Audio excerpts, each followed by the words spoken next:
Kita bicara syifa tadi. Maka ini salah satu mungkin kaidah lah dalam pengobatan Islam ya.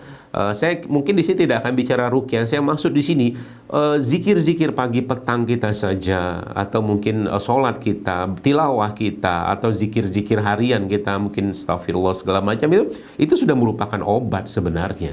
Obat bagi jiwa seseorang atau jiwa orang meyakini itu. Ya, bahkan saya melihat ada sebuah video yang dibuat bagaimana seorang penyihir Rusia. Dia katakan ada orang bertanya itu, kenapa kok begitu sulit yang menyihir Muslim? Dia katakan Muslim itu seperti ada pelindung, dia bilang.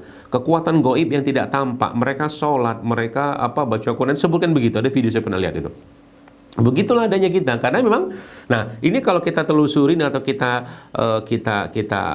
ambil benang merah di sini yang kita jadikan pelajaran. Nah, ini menarik Bapak sekalian. Kenapa? Karena memang secara kaidah Islamnya atau secara apa yang disampaikan Nabi Muhammad SAW sendiri, bahwa ya tubuh kita ini ya cuman boneka sebenarnya. Tubuh kita ini boneka, atau mungkin bahasa lebih keren itu tentaranya lah gitu kan, tentara. Ya, tentara ini tangan saya, hidung saya, telinga saya, kaki saya, semua bagian tubuh saya ini ya boneka atau kaki tangan saja, tentara saja. Pengendalinya siapa? Pengendalinya jiwa atau hati seseorang. Yaitu Nabi katakan bahwa ini pembahasan ini mungkin saya akan sedikit tekankan lagi supaya nanti Bapak Ibu sekalian Anda bisa melihat dahsyatnya konsep ini kalau kita terapkan, dan bermasalah besarnya seseorang ketika dia lalai dengan ini ya. Nah, apa konsepnya? Tadi pembahasan tentang syifa sudah ya. Syifa tadi ada 3, Quran, maka aplikasikan untuk hidup kita sehari-hari, yakini itu, dan gak usah pikir bagaimana caranya. Satu syifa yang lain adalah madu ya. Jadi 3 itu diwakili Quran, 1 itu diwakili oleh madu ya. Maka Anda bayangkan, ada mungkin 90% mungkin ya, 90 berapa persen lah itu. 3 berbanding 1 tadi ya. 1-nya cuman madu, 3-nya adalah Al-Quran. Jadi madu mewakili syifa yang disebutkan oleh dalam Al-Quran. Maka itu kalau kita ambil kaidah atau pedoman di situ, maka pasti ada janji Allah dalam orang-orang atau bagi orang-orang yang meminum madu.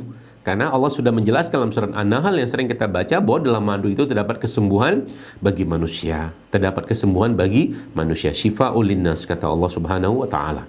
Ya. Jadi ini sebuah kabar baik atau mungkin hal yang luar biasa yang kita bisa aplikasikan. Jadi ada Quran, madu seperti itulah. Ya, Qurannya obat sebagai penyembuh buat penyakit hatinya atau jiwanya, tapi juga sekaligus sebenarnya fisiknya juga.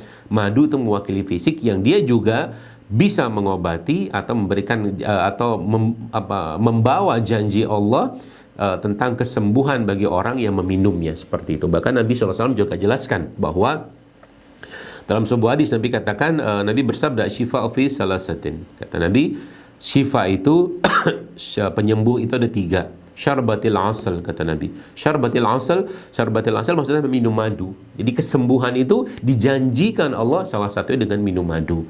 Ya, makanya sekarang sebenarnya kalau kita sudah paham kayak begini, Anda atau kita minum madu itu ya ada adabnya, ada caranya, ada keyakinan, ada iman kita juga yang kita katakanlah tautkan saat kita minum madu tadi. Bukan cuma sekedar minum madu, yang bahkan sekarang fitnah terhadap madu ya itu luar biasa ya. Bahkan ada orang yang kadang-kadang saking luar biasa takut minum madu. Ya memang betul banyak madu yang tidak benar ya, meskipun madu yang benar juga banyak. Kita madu yang murni, asli, dan benar-benar dari lebah. Karena mau bikin madu yang tidak dari lebah pun bisa, tapi mau standar tuh bisa gitu loh. Ada airnya, ada kadar enzimnya, segala macam tuh bisa dibuat secara kadar pabrikannya bisa. Ya, makanya minum madu itu bagian dari keyakinan kita dan meminta kepada Allah atas kesembuhan dari penyakit yang diderita seseorang. Meskipun seringkali yang tidak cukup hanya madu doang. Ya, seperti itu.